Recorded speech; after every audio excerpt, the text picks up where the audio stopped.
E agora vamos falar aqui sobre eleições, né? O doutor Alexandre Rolo já está conosco, especialista em direito eleitoral, para a gente falar um pouco aí sobre essas regras da pré-campanha das eleições municipais. Doutor Alexandre, primeiramente, satisfação, excelente tarde, seja bem-vindo aqui à CBN. Boa tarde, Alexandre Nunes. Boa tarde aos ouvintes da Rádio CBN. E, doutor, o nosso calendário já está estabelecido, né, para esta pré-campanha. As orientações, os candidatos, os partidos já orientando também, mas nós temos algumas mudanças, né, em relação aí a eleições anteriores, principalmente também no que tange as chapas, aquela ideia de coligações. Temos algumas diferenciações com relação a isso, né, doutor? Sem dúvida, Alexandre, acho que a primeira observação que precisa ser feita é que a campanha eleitoral propriamente dita, ou seja, a propaganda eleitoral, ela começa no dia 16 de agosto. Então, no dia 16 de agosto, nós teremos início às campanhas propriamente ditas. Então, tudo que vem antes do dia 16 de agosto, nós estamos, como você acabou de falar, no dia 2 de julho, e, portanto, antes do dia 16 de agosto. Então, tudo que vem antes do dia 16 de agosto é pré-campanha. Então, nós estamos na pré-campanha e a grande questão que se coloca é o que pode e o que não pode em termos de pré-campanha. Eu já começo dizendo o seguinte: pode na pré-campanha quase tudo, o que nós não podemos ter na pré-campanha. Número 1, pedido explícito de voto. Então, eu não posso, antes do dia 16 de agosto, sair às ruas ou na internet, que seja, pedindo o voto do eleitor, porque isso é um momento só da campanha e não da pré-campanha. Então, essa é a primeira vedação que envolve o pedido explícito de voto. Não podemos ter pedido explícito de voto na pré-campanha. Outra situação que não é possível, e aí eu sei que você vai ficar até indignado com a minha observação e virá com uma outra pergunta na sequência, mas é o seguinte: o que eu não posso? Eu não posso gastar muito. E aí, então, viria a pergunta, né, a indignação, mas, poxa vida, o que é gastar muito, o que não é gastar muito, né? Então, basicamente, eu vou repetir, não posso gastar muito na pré-campanha, e ao falar disso, nós estamos nos remetendo aqui para um precedente que você acompanhou e o Brasil inteiro acompanhou, que é o precedente do senador Sérgio Moro. O senador Sérgio Moro foi acusado perante a Justiça Eleitoral de ter gasto muito na pré-campanha dele e acabou sendo absolvido pelo Tribunal Superior Eleitoral.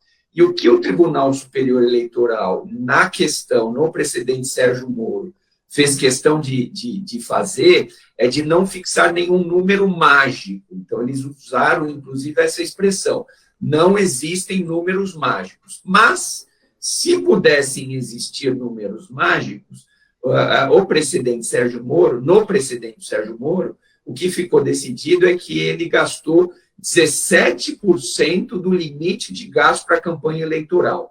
Então, eu diria que até por volta de 15% a 20% do teto de gasto da campanha eleitoral eu poderia gastar na pré-campanha.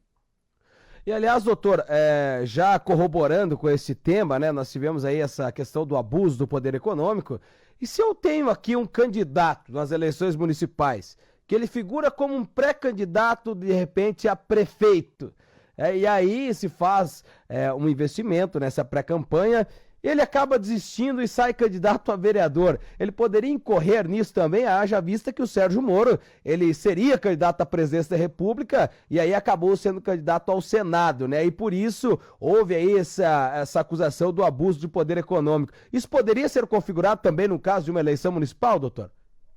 Poderia, em tese, sim, a pergunta é excelente, e isso realmente foi discutido no caso do senador Sérgio Moro, é o chamado downgrade eleitoral. E você começa sendo candidato a presidente e termina fazendo um downgrade. Você desce e disputa uma eleição inferior, digamos assim. Isso poderia acontecer também no plano municipal, ou pré-candidato se apresentar como pré-candidato a prefeito e, no final das contas, acabar se registrando a sua candidatura como candidato a vereador. Isso é possível. E se ficar demonstrado no eventual processo que esse downgrade foi doloso, digamos assim, quer dizer, a pessoa sabia que não seria candidata a prefeito, gastou como se fosse pré-candidato mesmo a prefeito e depois virou candidato a vereador, isso pode sim configurar um abuso do poder econômico. Olha aí, já fica a dica, né? Então, aí para os candidatos. E, aliás, os gastos de pré-campanha, como é feita a declaração, doutor, também a fiscalização, né, destes gastos de pré-campanha, que a gente sabe que o candidato ele tem que entregar a sua declaração de gastos para a Justiça Eleitoral. Agora, esses gastos de pré-campanha, de que forma eles são fiscalizados? Outra questão importante, e o cuidado que a Justiça Eleitoral tem tido com a pré-campanha, é justamente pelo fato, Alexandre, de nós não termos prestação de contas na pré-campanha. Então, na campanha, existe sim uma prestação de contas, então o candidato, durante a campanha, tem que prestar contas à Justiça Eleitoral, dizendo tudo que ele recebeu de dinheiro e aonde ele gastou, onde ele investiu esse dinheiro. Isso na campanha. Na pré-campanha não existe prestação de contas. Então, a Justiça Eleitoral tem ficado atenta a isso, que realmente não haveria sentido você ter um limite de gastos na campanha e na pré-campanha sai gastando aí o que bem entender. Vamos dar um exemplo aqui para o nosso ouvinte nos entender. Vamos imaginar que em uma campanha a pessoa possa gastar R$100 mil na campanha. E aí vem na pré-campanha, gasta R$500 mil. Não tem sentido você ter um limite de gasto de R$100 mil na campanha e na sua pré-campanha você gastar 5 vezes mais do que isso, até porque, repito, na pré-campanha nós não temos a prestação de contas. Então, a Justiça Eleitoral tem ficado atenta, e, claro, os adversários também, o Ministério Público também, em havendo evidências de muito gasto, de excesso de gasto na pré-campanha, o adversário, então, vai poder apresentar uma denúncia à Justiça Eleitoral, uma representação à Justiça Eleitoral, mesma coisa o Ministério Público, porque há gastos que deixam rastro, principalmente aqueles gastos que são feitos na internet, como, por exemplo, impulsionamento de conteúdo na internet. Eu vou lá nas minhas redes sociais e saio gastando com o meu cartão de crédito, fazendo o chamado impulsionamento dos posts. Esse impulsionamento, Alexandre, como você sabe, eu sei, todos nós sabemos, isso é cobrado pelas plataformas. As plataformas cobram e bastante por esses impulsionamentos. E esses gastos deixam rastros. Não dá para você esconder o gasto.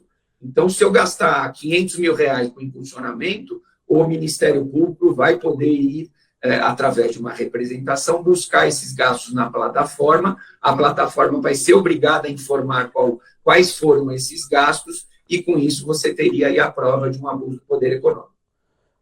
E, aliás, também a gente fala do período, não é, doutor Alexandre, da pré-campanha. Muitos dizem que o período de pré-campanha inicia-se no momento em que termina a campanha, né? Fala, olha, terminou a campanha eleitoral, começa a pré-campanha. Mas de que forma a Justiça Eleitoral entende esse período? É claro que para quem quer ser candidato, entende dessa forma. Terminou a eleição, estamos em pré-campanha para a próxima. Mas a Justiça Eleitoral entende de que forma esse período? Perfeito, Alexandre. É justamente isso que acontece. Então, a pessoa disputa as eleições de 2020, perde a eleição, perde a campanha, né? Perde a disputa, e no primeiro dia seguinte, lá virando 2020, descansa um pouquinho, e 2021 já começa a pré-campanha para 2024. Não é bem assim. Na verdade, não há uma fixação de quando começa e quando termina a pré-campanha, a gente sabe, termina a pré-campanha no dia 15 de agosto, porque no dia 16 de agosto começa a campanha propriamente dita. Mas não está previsto na lei o dia de início da pré-campanha. Então, mais uma pergunta interessante, porque pré-campanha poderia ser considerado tudo aquilo que vem logo após a campanha de 2020, portanto, a gente teria 2021, 2022, 2023 como pré-campanha. Mas, para não fugir da pergunta, eu diria que a gente poderia considerar como pré-campanha, isso seria fácil de convencer os juízes na Justiça Eleitoral, a partir do ano da eleição. Então, virou o ano da eleição, 1º de janeiro de 2024, aí a gente já poderia considerar eventuais gastos como gastos de pré-campanha, para efeito de saber se a pessoa está gastando muito ou não na sua pré-campanha. E, aliás, também, doutor, algo interessante, né, e algumas das novidades que a tecnologia nos impõe, em relação aí, muitos indivíduos têm que se descompatibilizar de meios de comunicação, de cargos de confiança no meio público, tem que se descompatibilizar e existe um período. Agora nós temos as redes sociais. E, por exemplo, o indivíduo que está no meio de comunicação e ele tem ali a sua imagem ligada àquele meio. E aí, de repente, tem aquelas famosas collabs hoje, né, na rede social.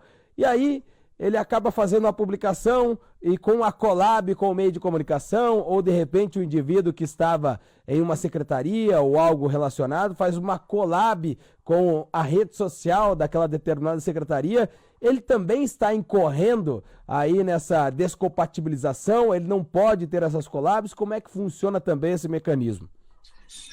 Na verdade, eu faria a distinção entre dois temas ou assuntos diferentes. Um é a questão da desincompatibilização ou não.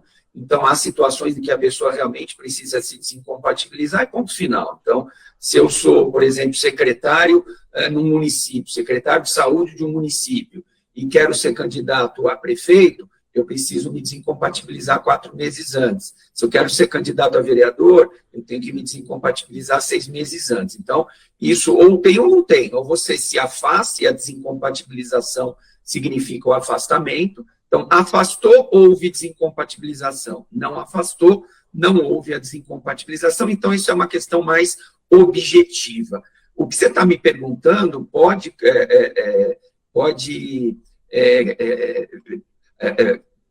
perdi a palavra aqui, pode configurar, acho que essa é a palavra. O que você está me perguntando pode configurar um abuso, eventualmente, dos meios de comunicação social.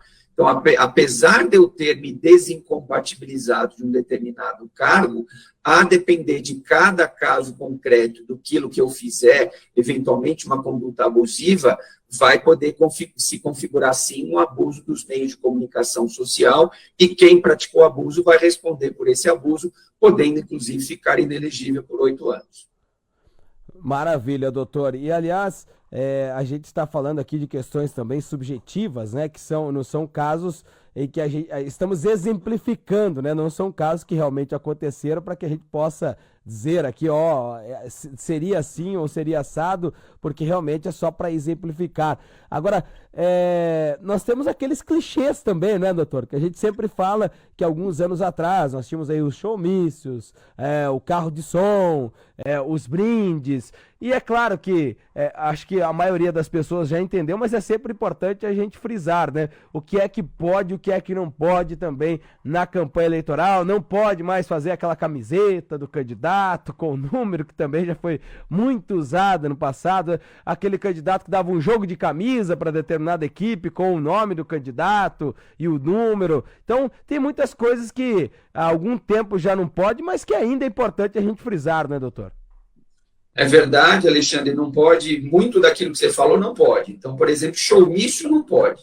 O que pode é o comício, e na expressão do ministro Carlos Aires Brito, agora aposentado do Supremo e do TSE, no comício é proibido o saracoteio. Então, a partir do momento que eu tenho saracoteio no comício, esse comício se transformou em showmício, e o showmício é vedado, é proibido. Outra situação que é proibida são carros de som circulando sozinhos pelo município.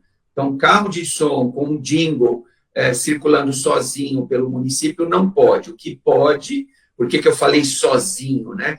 O que pode é o carro de som em uma carreata, em uma caminhada, em uma passeata, aí sim é possível o carro de som. Então, um carro de som com 3, 4, 10 carros atrás, o que configuraria uma carreata, isso sim é possível. Uma caminhada também, várias pessoas atrás do carro de som, isso é possível. Brinde de jeito nenhum, camiseta de jeito nenhum. A única exceção para camiseta, Alexandre, são as camisetas do staff da campanha. Então, se eu for candidato e eu tiver 10 pessoas trabalhando na minha campanha, essas 10 pessoas poderão utilizar como se fosse um uniforme. Então, eles poderão utilizar uma camiseta como essa que você, por exemplo, está vestindo hoje.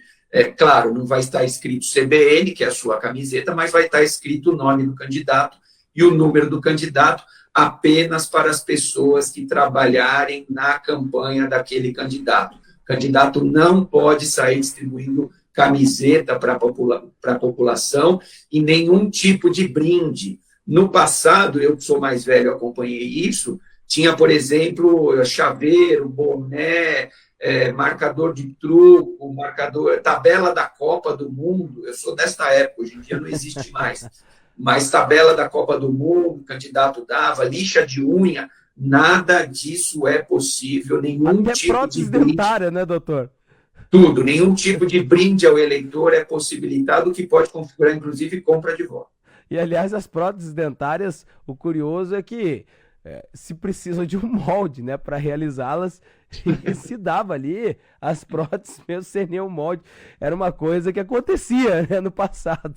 São os brindes aí, os famosos brindes que, como o doutor Alexandre acabou de frisar aqui, que não são possíveis de serem mais distribuídos. Agora, doutor, temos aí o período de convenções. Passada a convenção, chancelado que o candidato A é candidato pelo partido X. Ele pode já pedir o voto, pode dizer, ó, sou candidato, quero o seu voto. Pode já depois da convenção, doutor?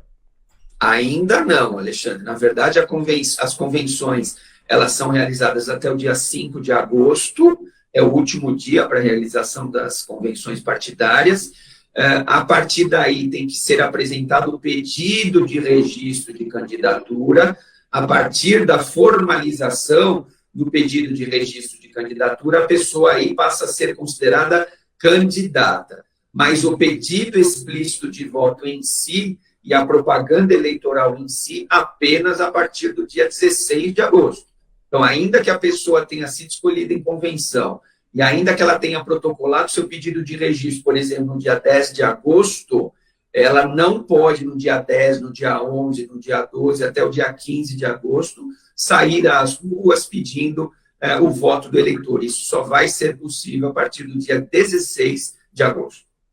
Maravilha. Doutor Alexandre, aliás, a gente sempre fala para os candidatos, né, os partidos políticos têm se articulado também dessa maneira, para que realmente façam aí, tenham, né, uma assistência especializada, porque a coisa não está mais tão simples como era antigamente. Então, contadores especializados, os especialistas do direito eleitoral se tornaram fundamentais nas campanhas, não é, doutor? Olha, Alexandre, eu diria que numa campanha séria, tudo bem, as campanhas maiores, que seja para prefeito, o candidato que queira ganhar uma eleição, ele precisa ter no mínimo 3 profissionais.